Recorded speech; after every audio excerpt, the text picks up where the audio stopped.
이사야 10장 20에서 34절 말씀입니다. 그날에 이스라엘의 남은 자와 야곱 족속의 피난한 자들이 다시는 자기를 친 자를 의지하지 아니하고 이스라엘의 거룩하신 이 여호와를 진실하게 의지하리니 남은 자 곧 야곱의 남은 자가 능하신 하나님께로 돌아올 것이라.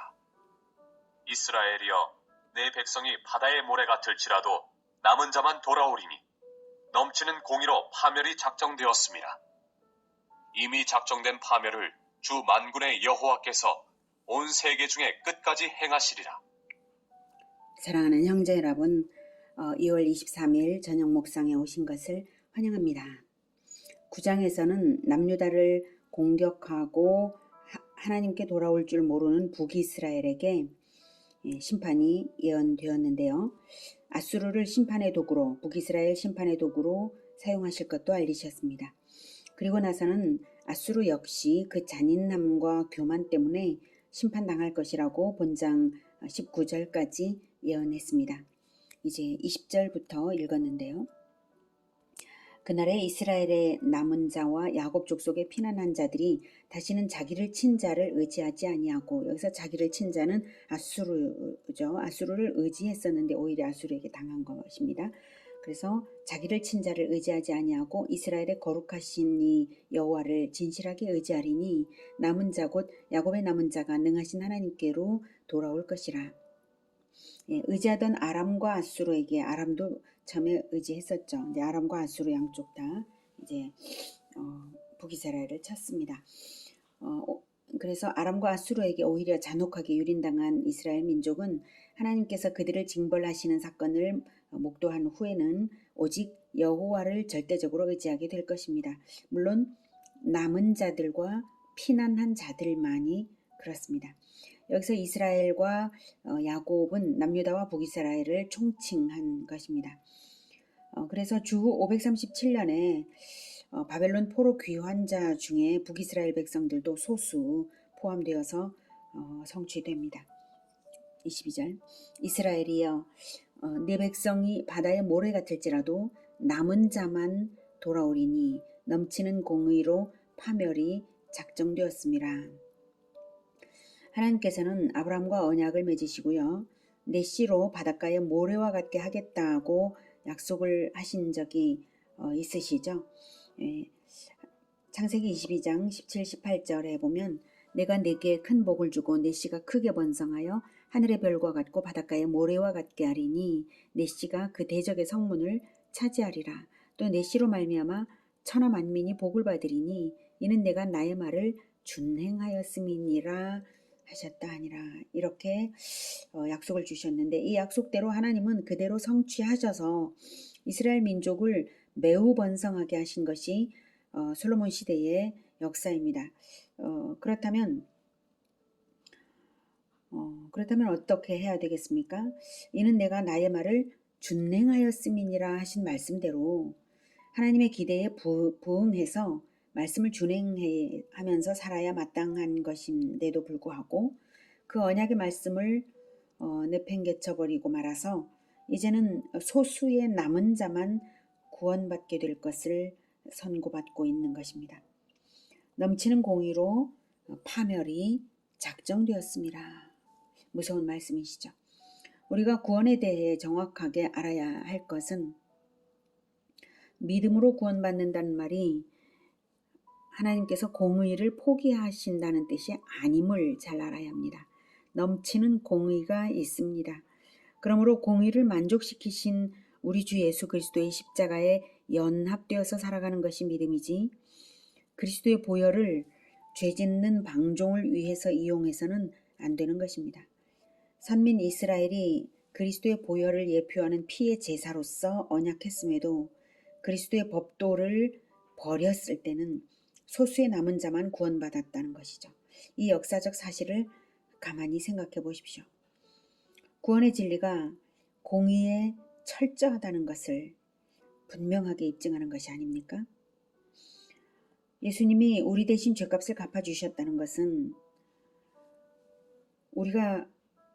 우리는 이제 아무 책임질 것이 없다는 뜻이 아니잖아요. 우리가 죄를 지어도 괜찮다는 뜻이 아니죠. 죄를 철저히 버려야 함을 말하는 것이고 우리 또한 예수님처럼 타인의 죄를 대신 지는 거룩한 자가 되어야 한다는 것이지 우리가 죄 가운데 방종해도 된다는 것은 전혀 아닙니다. 23절. 그러므로 네, 24절이네요.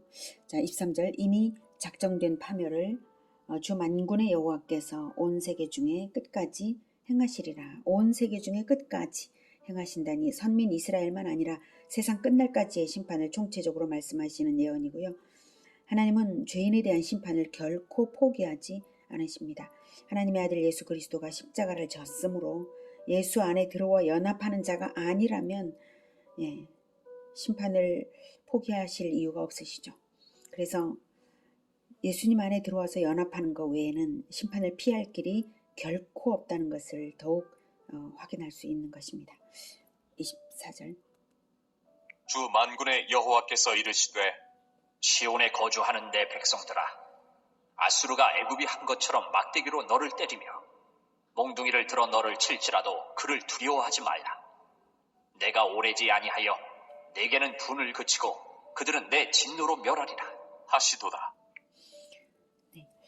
이사야가 이 예언을 하던 당시 주변 정세는 아직 아수르의 멸망까지는 생각지도 못할 때입니다. 하지만 아수르의 멸망을 예언하는데요. 과거 출애굽 이전에 핍박을 받았던 일이 있으나 하나님의 재앙으로 애굽은 망하고 또 이스라엘은 출애굽을 했던 것처럼 유다는 연단을 거쳐서 견고해지고 아수르는 심판으로 멸망할 것을 예언하며 위로를 주십니다. 그러니 닥칠 고난을 예감하게 하시면서도 인내할 만한 이유를 또한 알게 하시는 소망의 약속입니다. 아수르를 어떻게 치실 것인가 하면 26절. 만군의 여호와께서 채찍을 들어 그를 치시되 오래 바위에서 미디안을 쳐 죽이신 것 같이 하실 것이며 막대기를 드시되 바다를 향하여 애굽에서 하신 것 같이 하실 것이라. 네, 오랫바위에서 미디안을 쳐 죽이신 것 같이 한다는 것은 기드온과 300명의 군사가 사사시대에 그때 오랫바위에서 13만 5천 명이나 되는 미디안군을 전멸시킨 사건이 있죠. 그것을 기억시키는 것입니다. 그러니 과거에도 그랬으니까 이번에도 하나님이 그렇게 하신다라는 것이고요. 이 사건은 사사기 7장 19에서 25절에 나와 있습니다. 또한 출애굽 때에 홍해를 향해 모세가 손을 들었을 때에 바다를 갈랐고 다시 손을 들었을 때에 애굽의 기마 부대를 수장시켰던 것과 같이 이번에도 반드시 아수르에 대하여 그런 정도로 치실 것이라고 확신을 주시는 것입니다. 과거의 역사를 기억하며 하나님의 역사하심을 믿는 자들은 위로를 받게 하시고 용기를 얻게 하시는 것입니다. 27절. 그날에 그의 무거운 짐이 내 어깨에서 떠나고 그의 멍에가 내 목에서 벗어지되 기름진 까닭에 멍에가 부러지리라.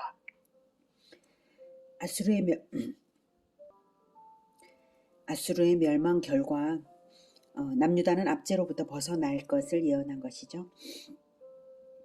1차적으로는 주전 701년 히스기야 왕 때에 아수르 왕 사네립이 예루살렘을 포위하여서 남유다를 크게 위협했을 때 하나님께서 기이한 방법으로 사네립을 물리친 사건을 가리키고요.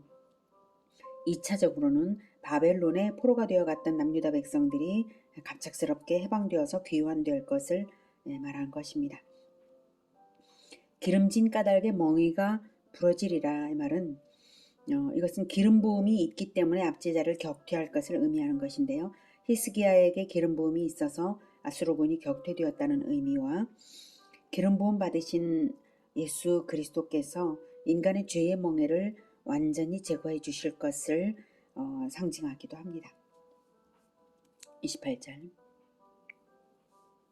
그가 아얏에 이르러 미그론을 지나 믹마스에 그의 장비를 두고 산을 넘어 게바에서 유숙함에 라마는 떨고 사울의 기브아는 도망하도다. 딸 갈리마 큰 소리로 외칠지어다. 라이사야 자세히 들을지어다. 가련하다 너 아나도시여. 만메나는 피난하며 게빔 주민은 도망하도다. 아직 이날에 그가 노베서 쉬고 딸 시온산 곧 예루살렘 산을 향하여 그 손을 흔들리로다. 이 부분은 아수르의 예루살렘 침략의 그 현장을 이제 눈으로 보듯이 말하고 있어요. 그때 남유다 사람들의 혼란된 모습을 묘사적으로 예언한 것입니다. 28절에 그가 아얏은 아이성이고요. 아얏에 이르러 미그론을 지나 믹마스에 그의 장비를 두고 산을 넘어 게바에서 유숙함에 라마는 떨고 사울의 기부하는 도망하도다. 그래서 그는 아수르 왕 사네립을 말하고요. 예, 아이성에서 미그론은 베델 근처 성읍이고요. 믹마스는 예루살렘 동북쪽에 12km 지점이고요. 거기에 전쟁용 병참 시설을 사네립이 두고 나서 게바는 예루살렘 북동쪽 10km 더 예루살렘에 가까워지고 있죠. 게바에서 유숙할 것이라고 그 사네립의 출정의 세밀한 경로까지를 지금 예언하고 있습니다. 침략자의 경로까지도 하나님의 섭리 안에 있음을 알게 하시는 것입니다. 하나님의 섭리가 그러할지라도 남유다는 두려움에 사로잡힐 수밖에 없죠. 그래서 라마는 떨고 기부하는 도망할 것이다 했는데 라마는 예루살렘에서 8km 지점이고요. 기부하는 3km 지점입니다. 점점 거리가 가까워지고 있죠. 그럴수록 아주 공포에 사로잡힌 그러한 유다 사람들을 예언한 것입니다. 30절 딸 갈림아 큰 소리로 외칠지어다. 갈림은 게바와 예루살렘 사이에 있는 성읍인데 큰 소리로 외칠지어다는 공포로 인해서 소리 지르라는 것입니다. 그렇게 되리라는 뜻이죠. 여기 나오는 모든 지명들은 모두 예루살렘에 근접해 있는 성읍들입니다. 그러니 예루살렘으로 쳐들어가는 것이 이제 아주 긴박감이 밀려오는 장면이죠. 지도를 좀 보겠습니다. 네, 예루살렘이 여기 있고요. 이게 라마, 게바, 여기 기브아, 여기가 아나돗, 여기가 높 이렇게 있어요. 예루살렘 위쪽에서부터 이렇게 오니까요. 북쪽에서부터 아수르는 내려올 것이니까 그 차례로 이제 된 것이고요. 또 다른 사진을 보면 여기가 예루살렘, 아나돗, 게바, 여기가 아이, 여기가 베델, 그리고 이렇게 기브아 이렇게 있습니다. 31, 32절은 만메나는 피난하며 게빔 주민은 도망하도다. 아직 이날에 그가 노베에서 쉬고 딸 시온산 곧 예루살렘 산을 향하여 그 손을 흔들리로다. 만메나와 게빔은 예루살렘으로부터 불과 2-3km 떨어진 그런 아주 가까운 곳이고요. 산네립의 침공으로 남유다가 혼비백산할 것을 묘사적으로 예언한 내용들입니다. 이제 예루살렘의 함락은 시간 문제일 뿐으로 보입니다. 이 모든 성읍들을 산헤립이 정복하고 오는 동안 아주 추풍 낙엽처럼 그냥 후두둑 떨어진 것이고 이렇게 반격을 받아보지도 않고 그의 앞에서 흩어져 갔으니 산헤립은 아주 여유만만하게 이제 예루살렘으로 다가왔고 예루살렘 점령을 기대하면서 손을 흔들어 보이는 것입니다. 33절 보라, 주 만군의 여호와께서 혁혁한 위력으로 그 가지를 꺾으시리니 그 장대한 자가 찍힐 것이요 그 높은 자가 낮아질 것이며 새로 그 빽빽한 숲을 베시리니 레바논이 권능 있는 자에게 배임을 당하리라. 이제 반전이 일어나고 있습니다. 여기서 그 가지를 꺾으시리니 그 가지, 그 장대한 자, 그 높은 자, 빽빽한 숲, 레바논은 전부 다 아수르 또는 아수르군을 의미하는 것입니다. 하나님께서 용맹한 장군처럼 아수르를 무너뜨리실 것인데 빽빽한 숲을 닥치는 대로 작벌하듯이 엄청난 수의 아수르군을 모조리 죽이실 것을 예언한 것입니다. 그러므로 아수르의 멸망은 우연히 일어난 일이 아닙니다. 하나님의 계획에 따른 것임을 알 수가 있죠. 실제로 주전 701년 아수르의 사네립이 대군을 이끌고 남유다를 침공했다가 하나님께서 직접 치셔서 18만 5천 명이 하룻밤에 죽은 사건이 있습니다. 사네립은 아침에 일어나 보니까 자기의 군대 18만 5천 명이 다 죽어 있는 것을 보고는 너무나 놀라서 니누에로 돌아갔죠.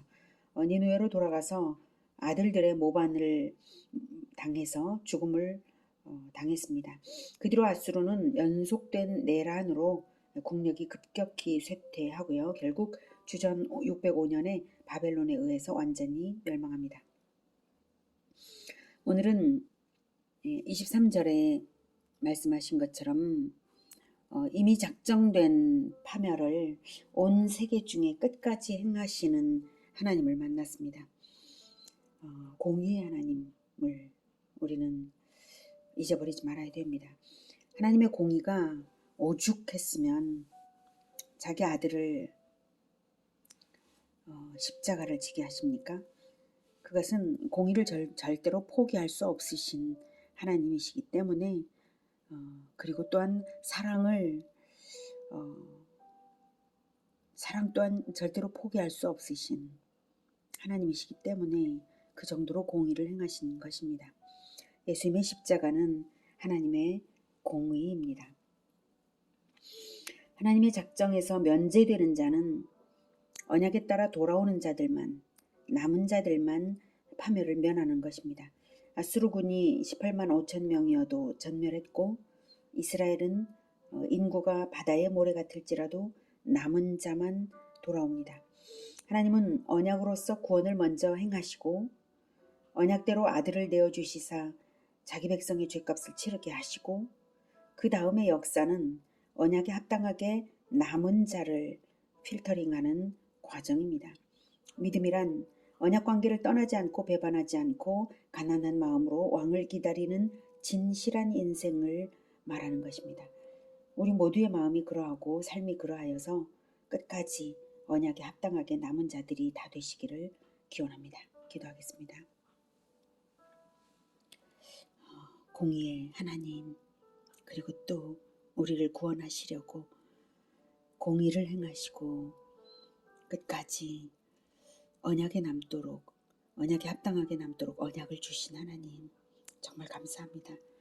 이 언약이 없었다면 우리가 어떻게 공의의 하나님을 감당할 수가 있겠습니까? 우리는 공의의 하나님을 결코 감당할 수 없습니다. 하나님, 예수 그리스도의 피로 언약의 피를 삼아주시고 우리를 자녀 삼아주시니 너무나 감사합니다. 우리가 오직 예수 그리스도와 연합하여서 늘 회개하고 변화받으면서 언약에 합당하게 늘 하나님께로 돌아오는 자가 되겠습니다.